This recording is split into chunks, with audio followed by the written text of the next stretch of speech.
अस्सलाम वालेकुम। आज का हमारा सेशन कंटेंट स्ट्रेटजी से रिलेटेड है और थोड़ा सा रिकैप कर लेते हैं। लास्ट सेशन के अंदर और लास्ट इन द पास्ट जो हमारी वीडियोस थी उनके अंदर हमने कंटेंट को इन डिटेल समझने की कोशिश की कि कंटेंट क्या है, कितना इम्पोर्टेंट होता है, डिजिटल इंडस्ट्री के अंदर इसकी क्या इम्पोर्टेंस है और कितने टाइप्स के कंटेंट होते हैं और मोस्ट इम्पॉर्टेंटली हमने कंटेंट किस तरीके से बेहतर किया जा सकता है उसके ऊपर डिस्कशन की। और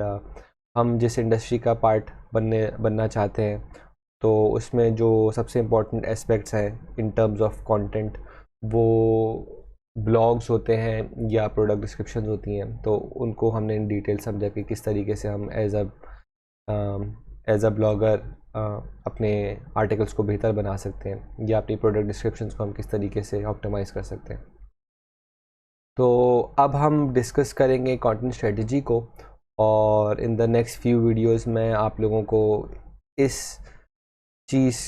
की नॉलेज दे रहा हूँ कि हम कंटेंट स्ट्रेटजी को किस तरीके से ऑप्टिमाइज़ कर सकते हैं, क्या क्या एस्पेक्ट्स होते हैं कंटेंट स्ट्रेटजी के और हर एस्पेक्ट के अंदर कौन सी चीज़ें हैं जो हम बेहतर तरीके से परफॉर्म करके एक अच्छी ऑप्टिमम कंटेंट स्ट्रेटजी क्रिएट कर सकते हैं और उससे हमें क्या फ़ायदे हो सकते हैं। तो स्टार्ट करते हैं एक बेसिक डेफिनेशन से। Content strategy is the fulfilment of your business requirements through the creation and distribution of content. A content strategy should answer the following question: what should we create and why? तो जो भी आप कर रहे हैं इन content marketing, तो वो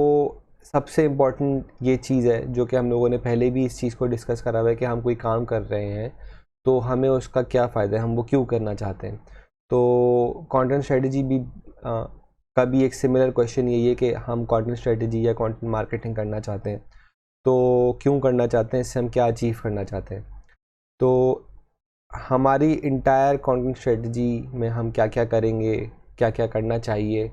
ये सब चीज़ें इस क्वेश्चन के अराउंड रिवॉल्व करती हैं। और इस क्वेश्चन को अगर हम सही तरीके से आंसर कर सकते हैं और वो रिक्वायर्ड इंफॉर्मेशन अगर हमारे पास है तो एक बहुत इफ़ेक्टिव और एफिशिएंट कंटेंट स्ट्रेटजी हम उससे क्रिएट कर सकते हैं जो कि हमारे बिज़नेस को इन द लॉन्ग टर्म बहुत फ़ायदा दे सकती है। तो ये जो एक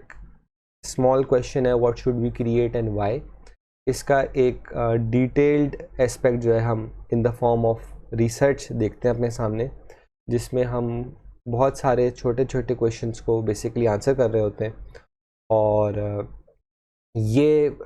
इंटायरली सम अप करके जो है ओवरऑल हमारा कंटेंट स्ट्रेटजी का जो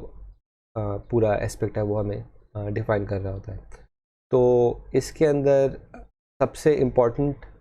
जो चीज़ है वो सबसे टॉप पर है टारगेट ऑडियंस। उसके बाद हमारे पास आता है what problem are you solving, what is your USP, who are your competitors, what content formats to use and what channels to use. तो ये सारे सेपरेट क्वेश्चंस हैं but one way or the other ये एक दूसरे से interlinked होते हैं। अगर हम एक चीज़ के ऊपर रिसर्च कर लेते हैं तो हमारे पास जो फर्दर उसके क्वेश्चंस हैं उससे रिलेटेड हमारे पास अच्छी इन्फॉर्मेशन हो जाती है कि अगर हमें पता है कि हमारी टारगेट ऑडियंस कैसी है तो हमें ऑब्वियसली पता होगा कि हम अपनी प्रोडक्ट से उनकी क्या प्रॉब्लम को सॉल्व कर रहे हैं। और अगर हम किसी भी प्रोडक्ट की प्रॉब्लम किसी भी यूज़र की प्रॉब्लम को सॉल्व कर रहे हैं थ्रू आवर प्रोडक्ट तो हम अपनी यूएसपी किस तरीके से डिफ़ाइन कर सकते हैं। तो ये एक दूसरे से इन अ वे इंटरलिंक भी हैं और इन सब के आंसर्स लेकिन ऑब्वियसली ज़रूरी हैं और इन सब के अंदर एक अलग लेवल ऑफ रिसर्च रिक्वायर्ड होती है। तो इसको हम अगर फर्दर थोड़ा सा इजी करना चाहें या इसको कंपाइल करना चाहें तो हम इस तरीके से इसको देख सकते हैं कि अगर हम by the end of our research in 4 चीज़ों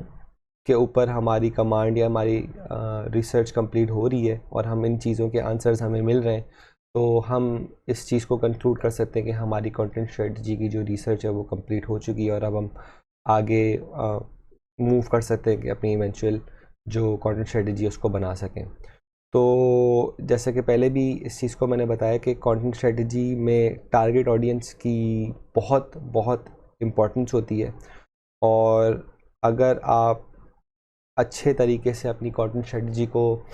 के अंदर इस चीज़ को आंसर कर पाते हैं कि आपकी टारगेट ऑडियंस क्या है या आपका बायर पर्सोना क्या है, तो आप almost 50% of the work for you is done,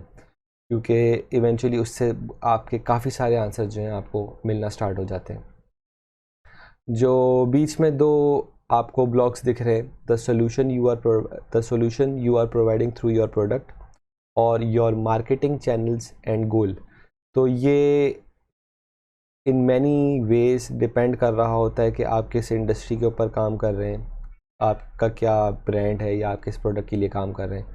तो ये जो क्वेश्चन हैं ये इंटायरली इंडस्ट्री बेस्ड होते हैं, और जो भी मार्केटियर है या कोई बिजनेस ओनर है तो वो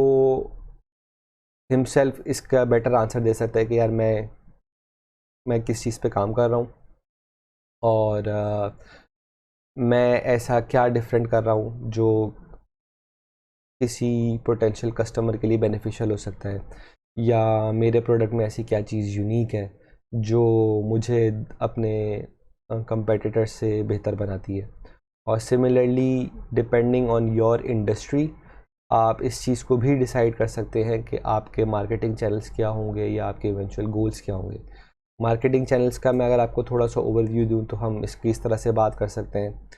कि अगर कोई ब्रांड है या प्रोडक्ट है जो स्किन केयर प्रोडक्ट्स से रिलेटेड काम कर रहा है,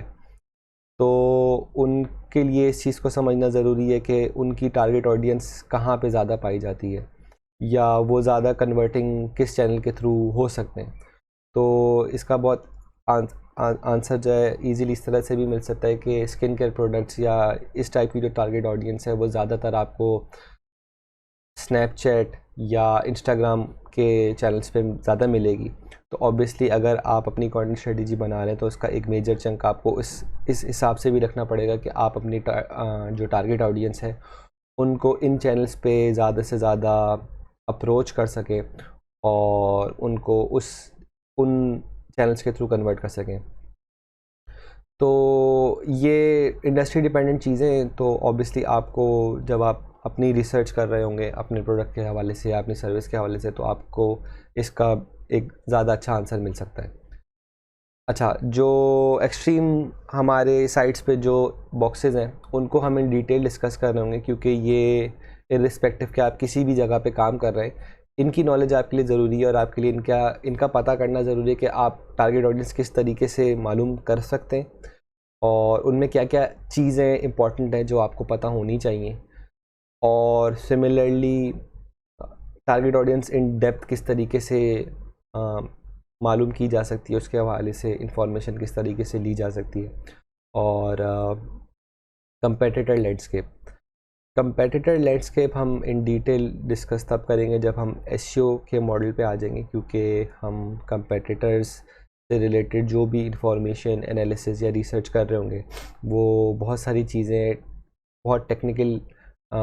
उनका एक एस्पेक्ट है, और उसमें वो सारी चीज़ें उस वक्त अगर हम डिस्कस करेंगे तो ज़्यादा बेहतर है, क्योंकि हम उस वक्त बहुत सारी चीज़ें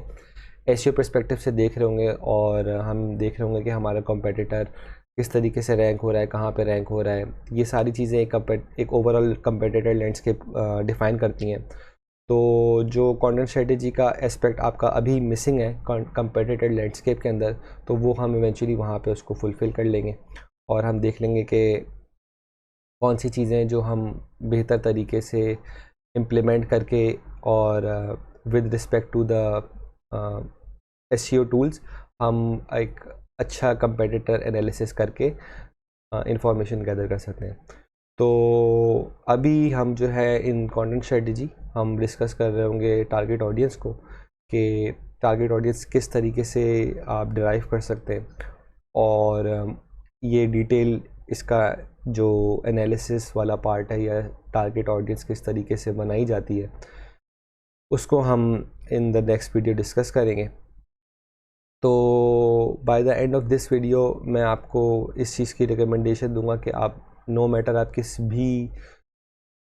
इंडस्ट्री में काम कर रहे हैं या ब्रांड पे काम कर रहे हैं, आप अगर कंटेंट स्ट्रेटजी आप इवेंचुअली बनाना चाह रहे हैं